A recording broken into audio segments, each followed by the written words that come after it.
कि एक वरिष्ठ नेता उन्होंने एक धमाका करा कि कांग्रेस पार्टी के अंदर महिला नेताओं को आगे बढ़ने के लिए समझौते करने पड़ते हैं। महिलाओं को समझौते करने पड़ते हैं, उन्हें पुरुष नेताओं को इंप्रेस करना पड़ता है। आप समझ सकते हैं इंप्रेस करने का मतलब क्या है। तू समझा? आपकी शिकायतें थी, आपको कांग्रेस में उठानी चाहिए थी, अपने हक की लड़ाई लड़नी चाहिए थी। आपको लग रहा था कांग्रेस कुछ नहीं कर रही, आप पुलिस के पास जाती। तो ये कह रही हैं, उन्होंने कोई ये नहीं कहा कि मेरे साथ कोई बलात्कार हुआ है या मेरा यौन उत्पीड़न हुआ है। जब सिमी रोजबेल जी आगे नहीं बढ़ पाई लेकिन और महिलाएं कांग्रेस पार्टी में आगे बढ़ गई तो ये कह दिया गया कि इन औरतों ने सीनियर लीडर्स को इंप्रेस करा है, कोई शारीरिक संबंध बनाइए। उन सारी औरतों पे लांछन लगाया जा रहा है। क्या कह रहे हैं सर? वो कह रही हैं कि पार्टी के अंदर ये कास्टिंग काउच हो रहा है और उनके पास महिलाएं आके शिकायत कर रही हैं। ऐसा लगता है कि मेरी बात पार्टी फोरम पे नहीं सुनी जा रही है तो मैं जाऊंगी पुलिस में एफआईआर दर्ज कराऊंगी, जो भी मेरे साथ ऐसी घटना हुई है। लेकिन ये हवा में तीर मारने वाली बात तो कोई हवा में नहीं तीर? करेगा। आप ये कहना चाह रही हो कि ब्रिजभूषण शरण सिंह के खिलाफ महिला पहलवानों ने हवा में तीर चलाया था? मुझे शर्म है कि आप महिला प्रवक्ता होकर, मुझे शर्म आ रही है, आप महिला प्रवक्ता होकर ये कह रही है कि आप बाहर में जाके बोलिए, मतलब आप घर में बोलिए। आप वही लाइन ले रही हैं जो मुलायम सिंह यादव बलात्कारियों के लिए लेते थे। आज नेहा यादव बलात्कारियों के बचाव में खुलकर खड़ी हो गई है। ये हाल है महिला प्रवक्ताओं का, ये महिला प्रवक्ताओं का हाल है। नेहा जी को स्क्रीन पे लीजिए, फुल स्क्रीन पे लीजिए, फुल स्क्रीन पे लीजिए नेहा जी को। नमस्कार दोस्तों, स्वागत है आपके YouTube चैनल द युवा डिबेट में। तो आज का डिबेट दोस्तों काफ़ी ज़्यादा इंटरेस्टिंग होने वाला है, जिसमें से दोस्तों हम लोग को एक तरफ देखने को मिल जाएंगे न्यूज़ एंकर अशोक श्रीवास्तव, वहीं दूसरी ओर दोस्तों हम लोग को देखने को मिल जाएंगे कांग्रेसी प्रवक्ता जो कि काफ़ी अनाप शनाप बोल रही थी। वो कह रही थी कि अगर कांग्रेसी महिला को आगे बढ़ना है तो पुरुषों के साथ कंप्रोमाइज़ करना पड़ेगा। इस पे दोस्तों न्यूज़ एंकर अशोक श्रीवास्तव को काफ़ी ज़्यादा गुस्सा आ जाता है और वह ज़बरदस्त तरीके से धुलाई कर देते हैं। तो ये डिबेट काफ़ी ज़्यादा ज़ोरदार होने वाला है, तो इस डिबेट में आप अंत तक ज़रूर बने रहिएगा। और अगर गाइस ये डिबेट आपको पसंद है तो प्लीज़ गाइस वीडियो को फटाफट लाइक, हमारे चैनल को सब्सक्राइब करना ना भूलें। तो चलिए शुरू करते हैं। कांग्रेस की एक वरिष्ठ नेता उन्होंने एक धमाका करा यह कहकर कि कांग्रेस पार्टी के अंदर कास्टिंग काउच एग्जिस्ट करता है। उन्होंने कहा कि कांग्रेस पार्टी के अंदर महिला नेताओं को आगे बढ़ने के लिए समझौते करने पड़ते हैं। यह आरोप केरल कांग्रेस की एक वरिष्ठ नेता ने लगाया है, जिनका नाम है सिमी रोजबेल। दिखाता हूं आपको, सुनवाता हूं आपको कि केरल कांग्रेस की नेता सिमी रोजबेल को उन्होंने जो आरोप लगाया, बहुत गंभीर आरोप है।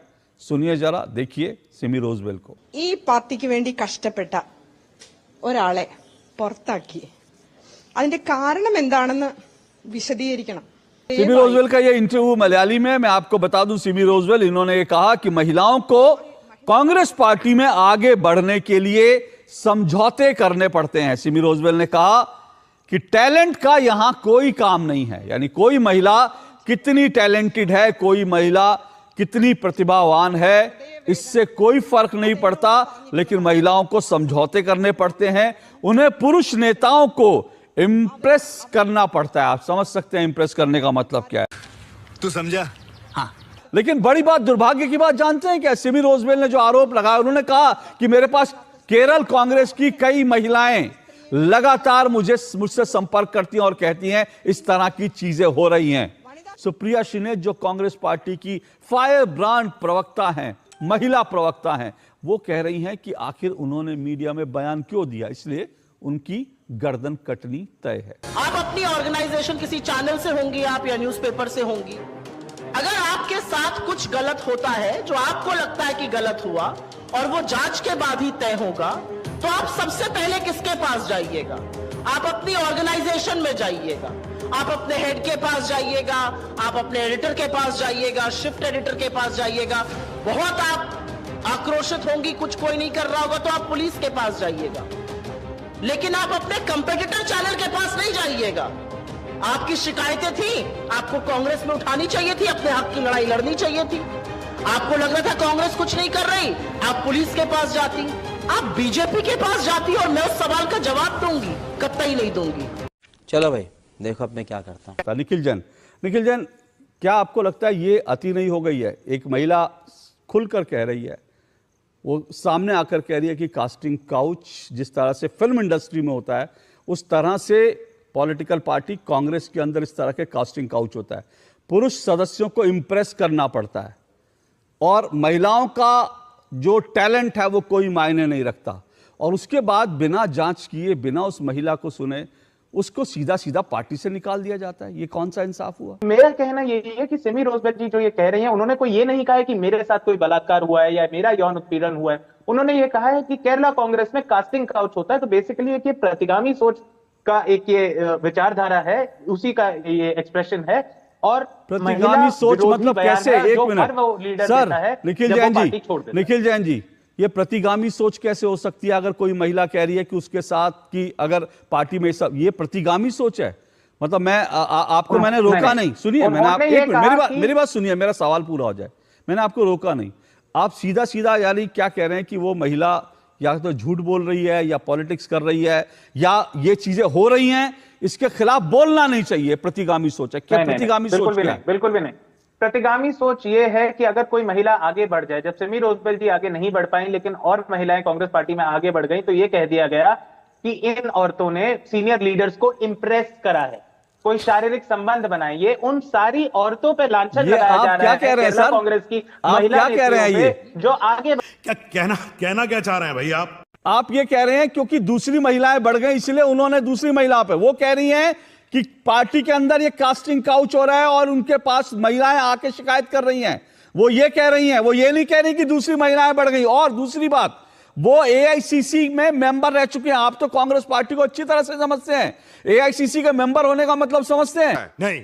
सोनिया जी, ये जो पूरा आरोप लगा है, इस पर आपका रिएक्शन क्या है? पहला, देखिए, मैंने कहा जब भी किसी भी महिला के साथ कोई भी घटना हो किसी भी प्रकार की, तो वो या तो अपने पार्टी फोरम पे पहले रखिएगा, जो भी एक चैनल है उसके माध्यम से।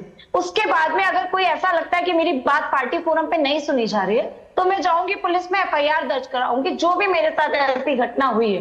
लेकिन ये हवा में तीर मारने वाली बात तो कोई हवा नहीं में करेगा तीर? ना। हवा में तीर क्या होता है? मतलब अगर कोई महिला, मतलब आप ये कहना चाह रही हो कि महिला पहलवानों ने, आप ये कहना चाह रही हो कि बृजभूषण शरण सिंह के खिलाफ महिला पहलवानों ने हवा में तीर चलाया था कि उन्होंने कुश्ती संघ में नहीं कहा, उन्होंने सरकार से नहीं कहा, उन्होंने सीधा जाके मीडिया में कहा, तो इसका मतलब उन्होंने हवा में तीर चलाया था? करारा जवाब मिलेगा। अगर आप ये कहेंगी तो फिर आप मुझे शर्म है कि आप महिला प्रवक्ता होकर, मुझे शर्म आ रही है, आप महिला प्रवक्ता होकर ये कह रही है कि आप बाहर नहीं जाके बोलिए। मतलब आप घर में बोलिए, बाहर बोलेंगे तो आप झूठी हो जाएंगी, आप प्रतिगामी हो जाएंगी। ये और नेहा जी, मुझे आपकी सोच से कतई सदमा नहीं लगा। जिस पॉलिटिकल पार्टी के नेता ये कहते हैं कि लड़कों से गलती हो जाती है, जिस पॉलिटिकल पार्टी के नेता के लिए बलात्कार गलती होती है, उस पार्टी के नेता, महिला नेता के ये बयान सुनकर मुझे कतई आश्चर्य नहीं हुआ, बल्कि मुझे लगा आप वही लाइन ले रही हैं जो मुलायम सिंह यादव बलात्कारियों के लिए लेते थे।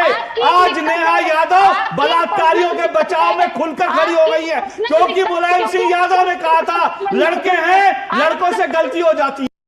अरे देवा, ये हाल है महिला प्रवक्ताओं का, ये महिला प्रवक्ताओं का हाल है। मुझे लगा था कि कम से कम महिला प्रवक्ता तो महिलाओं के साथ खुलकर खड़ी होंगी, और इसीलिए दिक्कत ये है, हाँ, ऑप्शन नहीं है। इनको लगता है कि अगर ये आज कांग्रेस पार्टी के, नहीं, नेहा जी को दिखाइए ना, नेहा जी को दिखाइए, मैं उनके बारे में बात कर रहा हूं। देश को पता चलना चाहिए मैं किन के बारे में बात कर रहा हूं। नेहा जी को स्क्रीन पे लीजिए, फुल स्क्रीन पे लीजिए, फुल स्क्रीन पे लीजिए नेहा जी को। आज मैं दिखाना चाहता हूं, ये समाजवादी पार्टी की प्रवक्ता हैं, और समाजवादी की पार्टी की प्रवक्ता ये डिफेंड कर रही हैं कि सिमी रोजबेल ने ये बयान ओपनली कैसे दिया।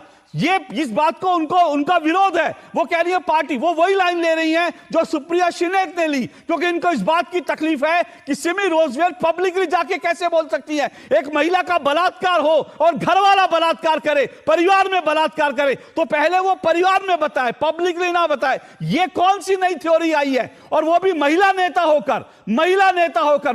और मैं फिर कह रहा हूं, मुझे नेहा यादव की इस दलील से कोई आश्चर्य नहीं हुआ है, क्योंकि ये उस पार्टी की सदस्य हैं जिस पार्टी के अभी 2 नेता बलात्कार के मामले में पकड़े गए हैं। ये उस पार्टी की सदस्य हैं जिसके मुखिया मुलायम सिंह यादव जी ने बलात्कारियों को फांसी देने पर कहा था, अरे लड़के हैं, लड़कों से गलती हो जाती है।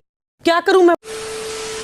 वीडियो में अंत तक बने रहने के लिए धन्यवाद दोस्तों। अगर दोस्तों डिबेट आपको पसंद आया तो प्लीज़ गाइस वीडियो फटाफट लाइक, हमारे चैनल को सब्सक्राइब कर ही लीजिए।